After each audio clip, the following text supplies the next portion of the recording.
주님의 은혜와 평안이 여러분과 또한 여러분의 가정 가운데 함께 하시기를 기원합니다. 우리 함께 옆 사람과 인사 나누겠습니다. 사랑합니다. 축복합니다. 함께 인사 나누겠습니다. 한 이야기로 말씀을 시작하도록 하겠습니다. 성공의 감독인 윌리엄 프레이 감독이 젊은 시절에 있었던 일입니다. 1951년 콜로라도 대학의 학부생 시절에 그는 일주일에 2번씩 한 학생에게 책을 읽어 주었습니다. 그 학생의 이름은 존이었고 그는 시각 장애인이었습니다. 하루는 윌리엄 프레이가 그 친구 존에게 물었습니다. 어떻게 해서 앞을 못 보게 되었어요? 어떻게 해서 그 시력을 잃게 되었어요? 그러자 존이 말했습니다. 자기가 10대 시절에 큰 사고를 당해가지고 두 눈을 잃게 되었다라고 말했습니다.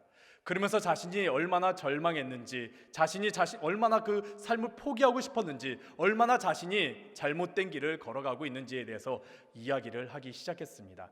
존은 자신의 두 눈을 잃게 되면서, 사고를 잃게 되면서 크게 분노했습니다. 그러면서 하나님을 원망하기 시작했습니다. 아니, 왜 내가 이렇게 사고가 일어날 때에 하나님은 어디 계셨으며 왜 나를 내버려 두셨는가? 라면서 하나님을 원망하기 시작했고, 또한 주변에 있는 사람들에게 분노했습니다. 큰 소리를 지르고 욕을 하고 화를 내며 살아갔던 것이지요. 그렇게 절망했고 그렇게 모든 것을 포기하면서 아무 일도 하지 않았습니다. 그저 사람들이 자신의 시중을 들어주고 도와주기만 바랄 뿐이었죠. 그러다가 이렇게 이야기를 듣던 윌리엄 프레이가 깜짝 놀랐습니다. 아니, 왜 이렇게 존이 이런 모습을 가졌을까? 왜냐하면은 지금의 존의 모습을 보면은 너무나 성실했고 또한 존은 너무나 밝았고 최선을 다하며 살아갔기 때문에 그 이야기를 들으면서 윌리엄 프레이는 존이 어떻게 저런 모습을 가질 수 있었는가? 라면서 다시 존에게 물었습니다. 아니, 어떻게 무슨 일이 있었기 때문에 삶이 변하게 됐어요? 어떻게 해서 그 삶이 변하게 된 거예요? 그러자 존이 계속해서 이야기했습니다. 어느 날 아버지가 자신의 방에 들어왔답니다. 그리고 아버지가 들어와서 크게 화를 내면서 나는 더 이상 너에게 불쌍하게 여기고 싶지 않다. 너한테 불쌍히 여기는 거, 너 정말 어렵고 힘든 모습 애써주는 거 나 이제 더 이상 하기 싫다. 힘들다. 나 지쳤다. 이제 너가 내 일을 좀 했으면 좋겠다. 지금 바깥에 눈보라가 치고 눈이 내리고 있는데 너 전에 했던 대로 창문을 가서 좀 고쳐라 라면서 화를 내면서 문을 쾅 하고 닫고 나갔답니다. 지금 자기는 눈이 보이지 않는데, 앞이 보이지 않는데 창문을 고치라니. 물론 그 일은 존이 전에 했던 일이었습니다. 전부터 존이 창문을 고치는 일은, 자신의 집에 창문을 고치는 일은 늘 해왔던 일이었습니다. 그런데 지금 앞을 보지 못하는데, 자기는 시각 장애인인데 아무 하기가 싫은데 자기에게 그런 일을 시키다니. 그러면서 존은 분노에 치밀어 올랐습니다. 그러면서 이렇게 말했답니다. 그래, 내가 고치고 말지. 근데 내가 고치러 가면서 넘어지면은 당신들 크게 후회할 거야. 내가 창문을 향해 사다리 타고 올라갔을 때 내가 떨어져서 목이 부러지면 당신 분명히 후회할 거야. 두고 봐 라면서 문을 열고 더듬더듬 걸으면서 창문을 향해 나아갔답니다. 창문을 향해 나아가면서 계단을 겨우겨우 내려가고 또한 장비를 겨우겨우 찾고 그 장비를 들고 조심조심 사다리 타고 올라가고 창문을 고치기 시작했습니다. 이 말까지 하고 존이 갑자기 말을 멈췄답니다. 그러면서 눈물을 흘리면서 다음을 이야기했답니다. 나중에 한 것인데 아버지가 그렇게 화를 내고 문을 쾅 닫고 나갔지만은 나간 게 아니더라고요. 내 옆에 있었더라고요. 내가 계단을 조심조심 내려갈 때에 아버지는 옆에 계셨더라고요. 내가 사다리를 타고 올라가면서 힘들어할 때에 아버지는 그 밑에서 내 곁에서 계속 나를 바라보고 계셨더라고요. 아버지는 항상 내가 무언가를 하고 있을 때에 항상 제 곁에 있었어요. 이후 윌리엄 프레이가 성공의 감독이 되고 그때 이 존의 이야기를 회상하면서 이렇게 말했습니다. 하나님은 우리가 알든 모르든 간에 분명히 계시고 가까이 계십니다. 그것도 우리가 생각했던 것보다 더 가까이 계십니다. 코로나19가 발생한 지 이제 2년이 되어 갑니다. 우리는 지금 위드 코로나라는 가운데 있습니다. 그러면서 그동안 멈췄던 것들이 다시 시작되고 있습니다. 자녀들, 학생들은 대면 수업이 재개되었습니다. 교회들마다 다시 예배를 드리기 시작했습니다. 많은 식당들이 지금 활기를 되찾았고 여러 가지 활동과 행사들이 지금 시작되고 있습니다. 우리는 지금 다시 시작하는 시점에 놓여져 있습니다. 시작한다. 그것은 어쩌면 굉장히 희망에 차고 뭔가 신나는 일입니다. 그러나 지금 우리가 다시 시작하는 것은 신나는 것보다 두려움이 앞서고 있지요. 걱정이 되지요. 왜 그렇지요? 우리를 그동안 멈추게 했고 우리를 그동안 두렵게 했던 코로나19가 여전히 우리 곁에 남아있기 때문입니다. 그리고 많은 것들이 변했습니다. 이전의 일상과는 너무나 많은 것들이 우리 삶이 변화되었습니다. 그리고 앞으로 어떤 일이 일어날지 우리는 전혀 예상하지 못하는 가운데 놓여져 있습니다. 우리가 다시 예배드리는 거요, 우리가 다시 모임을 가지는 거요, 우리가 뭔가 다시 일을 시작하는 거요, 희망보다는 두려움과 염려가 더 앞서고 있습니다. 성경 말씀을 보면은 우리가 뭔가 시작하려고 할 때, 그래 너희들 시작하지, 그래 너희들 앞에 있는 모든 문제, 모든 염려들 다 사라지게 해줄게, 그런 말씀 없더라고요. 성경의 많은 인물들을 보더라도요, 뭔가 시작하려고 할 때 그들 앞엔 여전히 문제가 놓여져 있었고 그들은 여전히 두려웠고 그들은 여전히 염려했습니다. 하지만은 하나님께서 우리에게 확신을 더하여 주십니다. 두렵고 걱정되고 염려되는 우리에게 성경에는 많은 말씀들을 보면은 우리에게 확신을 주시는 하나님을 우리를 봅니다. 구약 성경에서 하나님께서 새로운 땅으로 가는 아브라함에게 확신을 주셨습니다. 그리고 출애굽한 이스라엘 민족의 새로운 지도자로 된 여호수아에게 확신을 더하여 주셨습니다. 사사 기드온에게, 또한 수많은 인물들에게 하나님께서는 그들에게 나타나서 두렵고 염려할 때에 그들에게 확신을 더하여 주셨지요. 어떤 확신입니까? 내가 너와 함께 하겠다. 아브라함이 새로운 땅으로 갔지만은, 새로운 시작을 했지만은 어떠했습니까? 그 땅에서 그는 기근을 만났습니다. 자기 아내를 빼앗겼습니다. 아들 태어나지가 않습니다. 그렇지만은 하나님께서 여전히 아브라함에게 확신을 주셨습니다. 여호수아는 위대한 지도자 모세의 뒤를 이어 새로운 지도자가 되었습니다. 그런데 여호수아는 두려웠습니다. 왜요? 위대한 지도자 모세가 이루지 못한 것을 내가 어떻게 이룰까? 저 모세조차도 요단강 건너지 못하고 약속의 땅에 들어가지 못했는데 내가 할 수 있을까? 아니, 나 못해. 그러면서 여호수아 1장에 보면 여호수아는 굉장히 두려워하는 모습을 봅니다. 그런데 이때 하나님께서 그에게 확신을 더하여 주십니다. 상황과 조건은 여전히 문제가 많고 두렵습니다. 가능성은 너무나 적어 보입니다. 다시 시작하려는 것 굉장히 힘들어 보입니다. 하지만은 주님께서 우리에게 확신의 말씀을 주시고 약속의 말씀을 주십니다. 내가 너와 함께 하겠다. 신약에서도 이런 확신의 장면들이 많이 나옵니다. 특별히 예수님께서 제자들을 떠나가실 때에 제자들에게 예수님께서 확신의 말씀을 더하여 주십니다. 예수님께서 십자가에 달리시기 전에, 또한 승천하시기 전에, 예수님께서 제자들을 떠나시기 전에 확신의 말씀을 주지요. 왜 그럴까요? 제자들이 두려웠기 때문입니다. 예수님께서 십자가에 달리시기 전에 내가 너희를 떠나가겠다고 할 때 제자들은 두려웠지요. 또한 예수님께서 승천하시기 전에 이제 떠나가라고 할 때 제자들은 두려웠습니다. 왜요? 이제 예수님께서 계시지 않으니까요.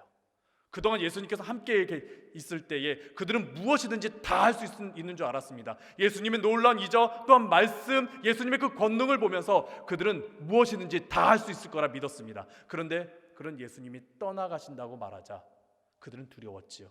예수님의 부재 굉장히 힘들고 염려되는 상황이지요. 이런 제자들에게 예수님께서 말씀해 주셨습니다. 누가복음 24장 49절에 있는 말씀을 보면은 예수님께서 승천하시기 전에 제자들에게 누가복음 24장 49절에 이렇게 말씀하십니다. 볼지어다 내가 내 아버지께서 약속하신 것을 너희에게 보내리니 너희는 위로부터 능력으로 입혀질 때까지 이 성에 머물라 하시니라. 그리고 예수님께서 십자가에 달리시기 전에 제자들이 두려워할 때에 예수님께서 제자들에게 요한복음 14장 26절에 이렇게 말씀하셨습니다. 함께 읽겠습니다. 요한복음 14장 26절입니다.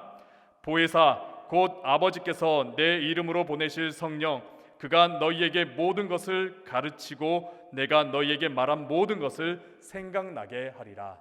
아멘.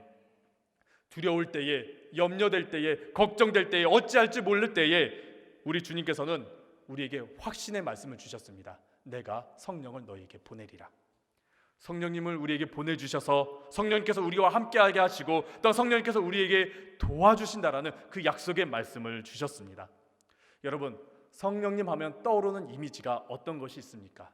아마 아마 거센 바람과 같이 경이롭고 역동적인 성령의 능력, 성령의 모습을 우리가 떠오를 겁니다. 맞습니다. 우리 성령님께서는 굉장히 역동적으로 우리 안에 역사하십니다. 그러면서 동시에 성령님은 내가 누구인지, 그리고 우리가 어디로 가야 하는지, 그리고 우리가 어떻게 살아야 하는지를 인도해 주시고 알려주시는 분이십니다. 성령님은 우리가 어디로 가야 할지 모를 때에, 방향을 잡지 못해 헤매일 때에 우리를 붙잡아 주시고 우리에게 바른 방향으로 이끌어 주시는 방향타와 같은 역할을 해주시는 분이 우리 성령님이십니다. 방향타가 무엇이냐? 방향타는 배의 방향을 조정하는 장치입니다.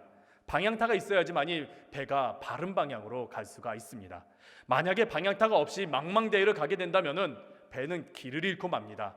가야 될 길을 가지 못합니다. 심지어 좌초되거나 주저앉기 쉽습니다. 그래서 방향타라는 이런 단어를 이야기할 때 종종 인생의 방향과 목표를 인용하면서 이야기할 때가 많이 있습니다. 스코틀랜드의 역사가이자 철학자인 토마스 칼라일은 목적 없는 사람은 방향타 없는 배와 같다라는 그런 말을 했습니다. 성령님은 바로 우리 인생의 방향타와 같은 역할을 하시는 분이십니다. 우리가 어디로 가야 할지 모를 때에, 어떻게 우리가 지금 시작해야 될지 모를 때에 성령님께서는 우리가 가야 될 길을 안내해 주시고 알려주시는 분이십니다. 내가 누구인지, 내가 지금 어떤 사람인지 알지 못할 때에 성령님께서는 내가 누구인지 알려주시는 분이 바로 우리 성령님이십니다. 성령님은 우리에게 확신을 더하여 주시는 분이십니다. 예수님께서 세례 요한에게 세례를 받으시고 성령이 그에게 임하셨을 때에 예수님께서 성령의 이끌림을 받아 광야로 가셨습니다. 그리고 그 이후에 성령님의 이끌림을 받아 말씀을 전하시며 놀라운 이적을 행하셨지요. 제자들은 어떠했을까요? 제자들이 마가의 다락방에서 성령이 임하자 어떻게 되었습니까? 그들은 성령님의 이끄심을 따라 예루살렘과 온 유대와 사마리아와 땅끝까지 그들은 확신을 가지며 복음을 전하는 놀라운 일을, 예수님의 길을 걸어갔습니다. 사도 바울은 어떠했습니까? 사도 바울은 처음에 그는 길을 잃었습니다. 그는 아는 것이 너무나 많았습니다. 그는 가진 것도 많았습니다. 그는 놀라운 자격도 가지고 있었습니다. 하지만은 그는 어디로 가야 될지 방향을 잃었습니다. 그래서 그가 붙잡은 것이 있습니다. 이게 진리인가 보다, 이게 맞는가 보다 붙잡은 것이 있었습니다. 그것을 붙잡고 어떻게 했습니까? 많은 그리스도인들이 핍박했습니다. 사람을 살리기보다는 많은 사람을 넘어뜨리고 쓰러뜨리는 그런 일을 했지요. 그런 사도 바울이 성령이 임하자 어떻게 되었습니까? 이전에 있던 모든 것을 배설물로 여겼지요. 다 버렸습니다. 그는 이전에 있던 것보다 더 확실한 것을 붙잡고서 그는 예수의 길을 걸어갔습니다. 성령님은 우리가 가야 할 길을 알려주시는 분이십니다. 다시 시작하려는 우리에게 어떤 길을 가야 할지, 어떻게 해야 할지 도우시는 분이 바로 우리 성령님이십니다. 코로나19로 우리는 길을 잃었습니다. 우리가 누구인지 잃어버린 경우도 너무나 많이 있습니다. 내가 어떤 사람인지, 또한 내가 어떤 길을 걸어가야 하는지, 어떻게 해야 되는지 우리는 많은 부분을 잃었습니다. 이때 성령님께서 우리를 도와주십니다. 그 확신이 오늘 본문에서는 인치심으로 알려줍니다. 오늘 본문은 에베소서 1장 3절에서부터 쭉 이어지는 말씀입니다. 에베소서 1장 3절부터 우리에게 말하는 것은 무엇이냐? 우리는 그리스도인으로서 바로 하나님의 신령한 복을 받았다라고 말합니다. 우리 함께 1장 3절에 있는 말씀 함께 읽도록 하겠습니다. 함께 읽겠습니다. 찬송하리로다. 하나님 곧 우리 주 예수 그리스도의 아버지께서 그리스도 안에서 하늘에 속한 모든 신령한 복을 우리에게 주시되. 에베소서 1장 3절부터 그리고 쭉 이어 14절까지 그 신령한 복이 무엇인지에 대해서 알려주고 있습니다. 그것이 무엇이냐? 바로 구원입니다. 하나님께서 우리를 택하시고 또 우리를 자녀 삼아 주시고 또한 은혜로서 죄 사함을 주신 그 구원이 우리에게 있어서 신령한 복임을 말하고 있는 것이지요. 그런 신령한 복을 성령님을 보내주셔서 우리에게 알게 해주셨다라는 겁니다. 어떤 흔적을 남겨주셨다라는 겁니다. 그래서 그것을 성령의 인치심이라고 말합니다. 인치심, 헬라어로는 스프라기조라고 그래가지고 직인을 찍다, 뭔가 내 것이라는 흔적을 남기다, 표식을 남기다, 인을 치다라는 뜻을 가지고 있습니다. 근데 여기에는 여러 가지 의미가 담겨져 있습니다. 먼저는 소유의 의미가 담겨져 있고 다른 하나는 보호, 지켜준다는 의미가 담겨져 있습니다. 인을 친다, 이것은 내 것이라는 의미를 담겨져 있습니다. 이것은 내 소유다, 내 것이다, 내가 보증한다, 내 것임을 나타낸다라는 뜻을 가지고 있습니다. 즉 이것은 이것의 주인은 나다라는 것이죠. 그리고 더불어서 이것의 주인은 나기 때문에 내가 이것을 지킨다, 내가 이것을 보증한다, 내가 이것을 보호한다라는 의미를 가지고 있습니다. 성령의 인치심은 바로 이런 의미를 가지고 있습니다. 나는 하나님의 소유이다. 하나님께서 나를 지켜주신다. 하나님은 나의 주인이시다. 나는 하나님의 백성이고 하나님의 자녀라는 것을 우리에게 확인시켜주는 것, 확증시켜주는 것, 확신하게 하시는 것이 바로 성령의 인치심입니다. 이러한 성령의 인치심을 받기 위해서 오늘 본문 13절에는 두 가지가 필요하다고 말하는데, 하나는 말씀을 들어야 한다, 그리고 다른 하나는 믿어야 한다라고 말합니다. 첫 번째는 진리의 말씀, 즉 구원의 복음을 들어야지 성령의 인치심을 받을 수 있다. 그리고 두 번째는 예수 그리스도 안에서 믿어야지 성령의 인치심을 받을 수 있다라고 말씀합니다. 이 두 가지에 대해서 우리 함께 알아가 보도록 하겠습니다. 첫 번째는 진리의 말씀인 구원의 복음을 들어야 우리는 성령의 인치심을 받을 수가 있습니다. 하나님의 말씀과 성령의 역사는 따로 떨어뜨릴 수 없이 함께 갑니다. 성령의 역사는, 또 성령님께서 주시는 음성은 항상 하나님의 말씀과 함께 갑니다. 사도행전의 그 성령 충만의 역사를 보면은 항상 말씀과 함께 가는 것을 우리가 보게 됩니다. 마가의 다락방에서 성령 충만함을 받은 사도 베드로가 그 이후에 어떻게 했습니까? 나아가서 하나님의 말씀을 증거했습니다. 그 안에 담겨진 하나님의 말씀을 증거하고 또 그 성령 충만함으로 그는 공회까지 나가서 말씀을 증거하게 되지요. 스데반 역시 사도행전 7장에 보면은 그는 하나님의 말씀을 증거합니다. 그 말씀을 붙잡고서 증거합니다. 그러면서 그는 성령 충만을 받게 됩니다. 사도행전에 정말 중요한 사건인 고넬료가 회심한 사건, 그 말씀을 보면은요 성령을 받는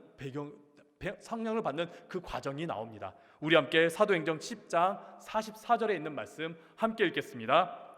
베드로가 이 말을 할 때에 성령이 말씀 듣는 모든 사람에게 내려오시니. 아멘.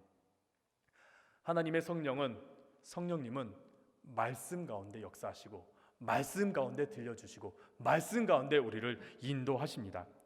우리가 성령을 받을 때가 어때였습니까? 우리가 성령 체험했을 때가 어떨 때였습니까? 말씀이 없이 받았던가요? 그렇지 않습니다. 우리가 부흥회 때 성령 체험할 때 우리는 그 전에 말씀으로 뜨거워졌습니다. 엠마오 고개를 지나가던 두 제자가 그들이 어떻게 해서 말씀이 뜨거워졌습니까?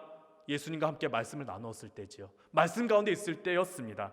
말씀 없이는 성령 충만할 수가 없습니다. 말씀 없이는 성령 체험할 수 없습니다. 말씀 없이는 성령님의 인치심을 받을 수가 없습니다.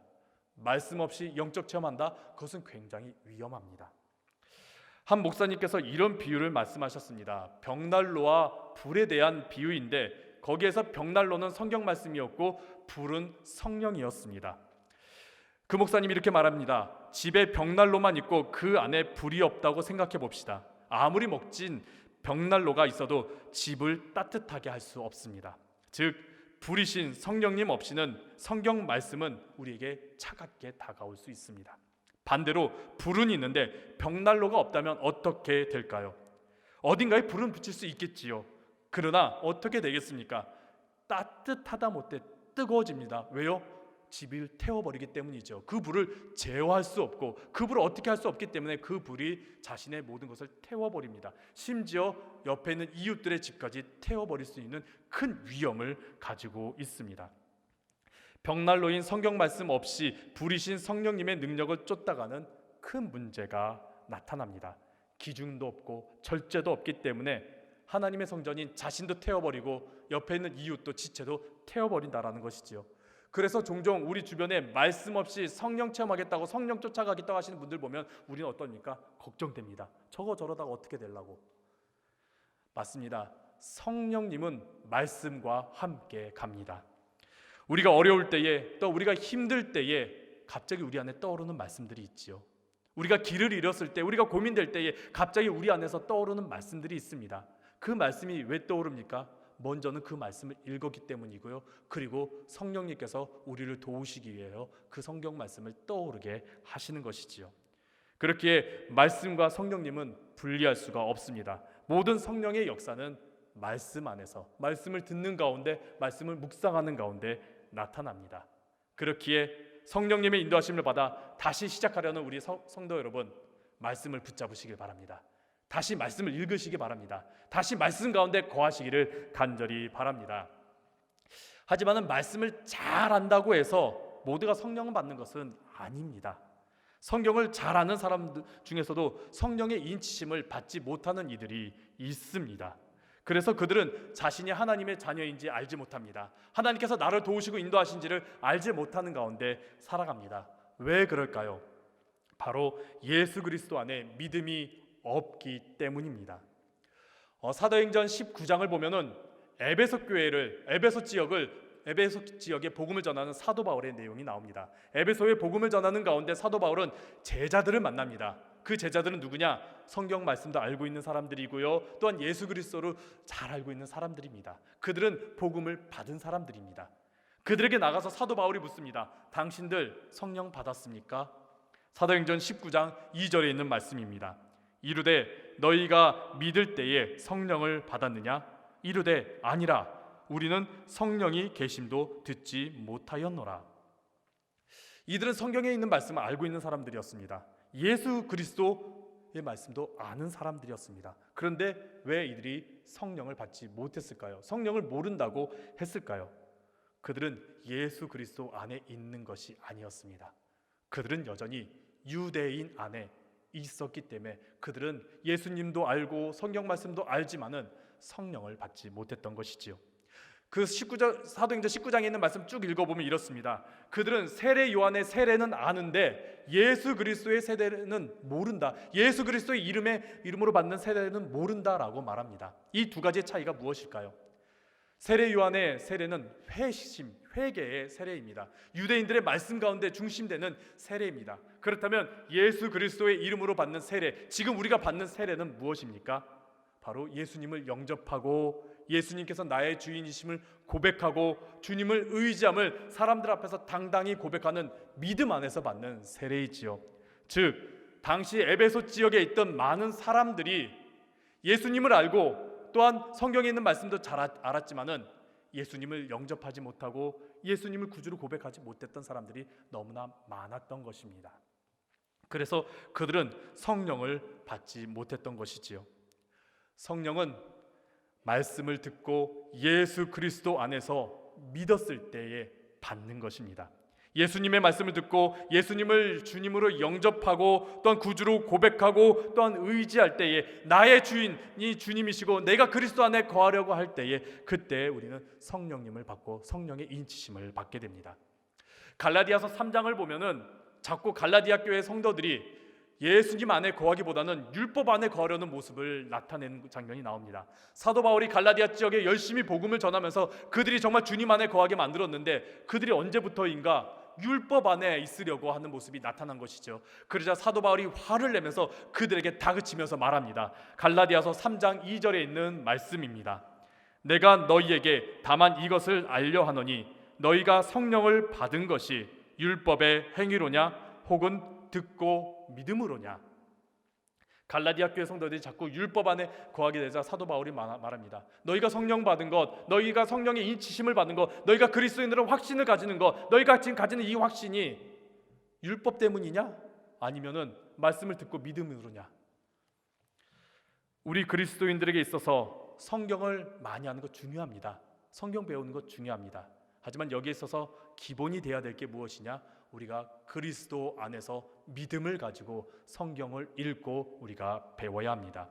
우리가 주님 안에 있어야지만이 성령의 능력이 우리 안에 나타나는 것이지요. 예수님의 치유 사역 중에 혈루증 걸린 여인을 치유한 사건이 있습니다. 어떻게 치유함을 받았습니까? 예수님의 옷자락을 만지면서 치유함을 받았지요. 예수님과 접촉해서 치유함을 받았습니다.